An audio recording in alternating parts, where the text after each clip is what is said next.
People often claim that the United States of America is a Christian nation. This claim may be true or false depending on what they mean. If they mean that the United States is a Christian nation because most of its citizens consider themselves Christians of one sort or another, this would be true. But it's contingently true. If beliefs happen to change in the coming decades, the United States would no longer be a Christian nation in this sense.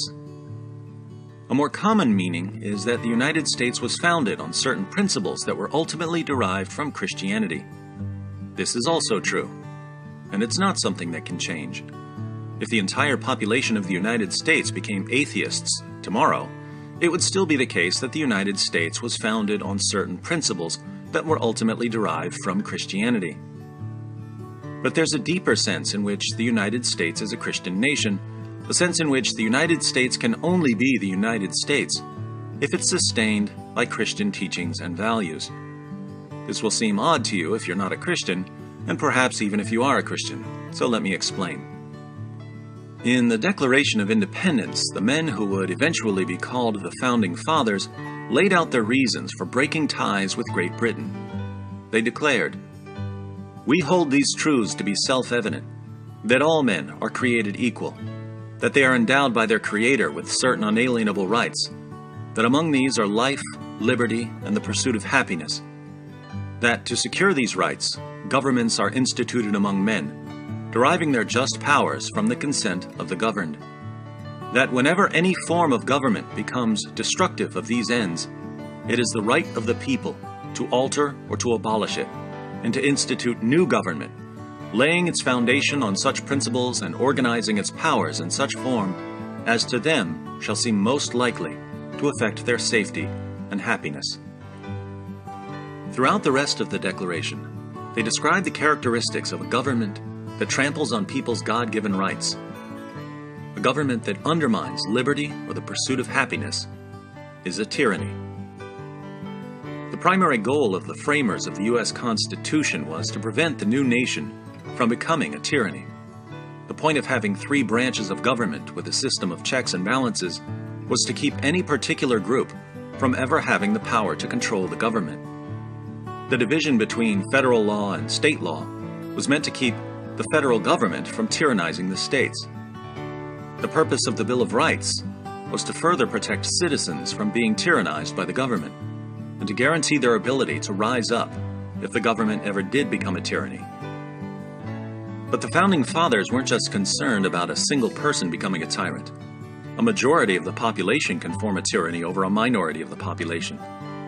Thus, they regularly warned of the tyranny of the one, the tyranny of the few, and the tyranny of the many. John Adams wrote, "The right of a nation to kill a tyrant, in cases of necessity, can no more be doubted than to hang a robber or kill a flea. But killing one tyrant only makes way for worse, unless the people have sense, spirit, and honesty enough to establish and support a constitution guarded at all points against the tyranny of the one, the few, and the many."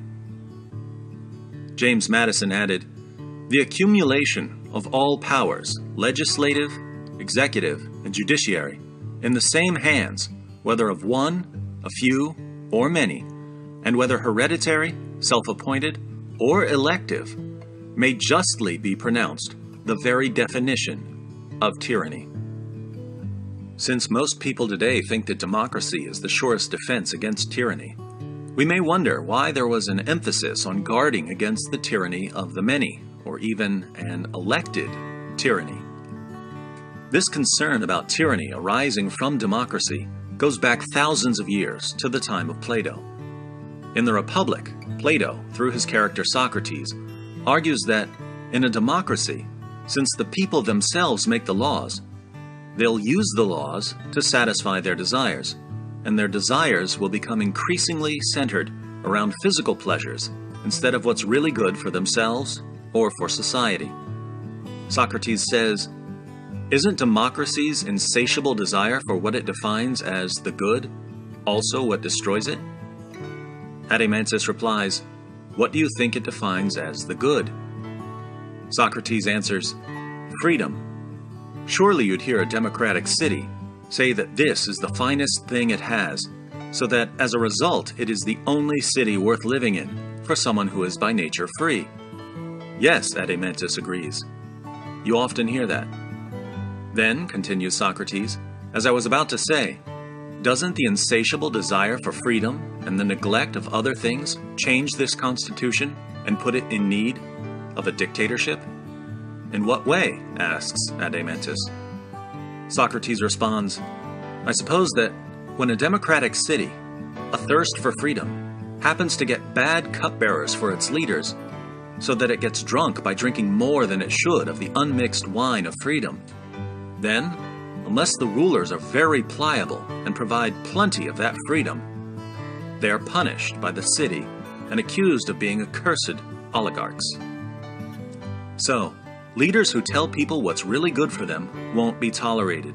The population will only vote for leaders who promise to give them what they want.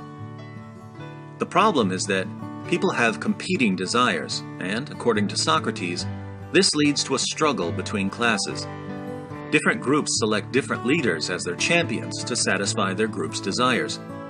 But people change their minds so quickly about what they want that the leaders soon realize that the only way to remain in power is to crush all opposition. The leaders of a democracy, whether there's one leader or a few leaders or a majority in power, thus transform into tyrants, and those who aren't tyrants become slaves to the will of the tyrants. As other philosophers have pointed out, once the divisions in society destroy stability, people will submit to the tyrant, if only to add some level of stability. As Eric Hoffer said, when freedom destroys order, the yearning for order will destroy freedom. Hoffer echoes Socrates, who proclaimed, extreme freedom can't be expected to lead to anything but a change to extreme slavery. If Socrates, or at least Plato's version of him, is right, we may wonder, why have democracies like the United States lasted for centuries without becoming tyrannies? The Founding Fathers agreed with Socrates that the unchecked pursuit of pleasure would inevitably lead to tyranny. This is one version of what they called the tyranny of the many. But they also understood that if there's something within people that helps regulate and moderate their desires, a democracy can thrive. John Adams wrote, "We have no government armed with power capable of contending with human passions unbridled by morality and religion. Avarice, ambition, revenge, and licentiousness would break the strongest cords of our Constitution as a whale goes through a net. Our Constitution was made only for a moral and religious people. It is wholly inadequate to the government of any other." The government, according to Adams, simply cannot contend with human passions unbridled by morality and religion. Why? Because our government is a democracy, and people with no self-control will vote for leaders who promise to grant them their heart's desires. And this is the path to tyranny. So, the United States can only remain the United States so long as its citizens remain a moral and religious people.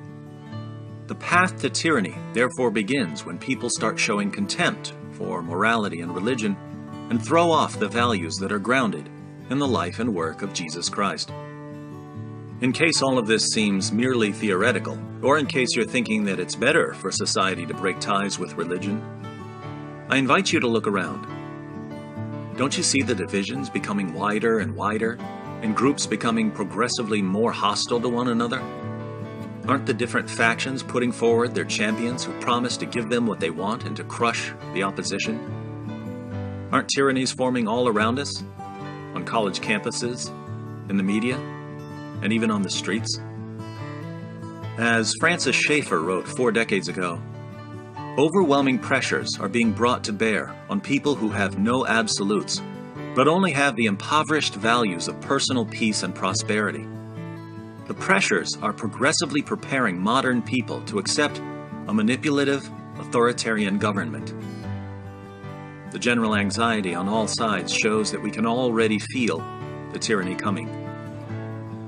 Schaeffer continues, In such circumstances, it seems that there are only two alternatives in the natural flow of events.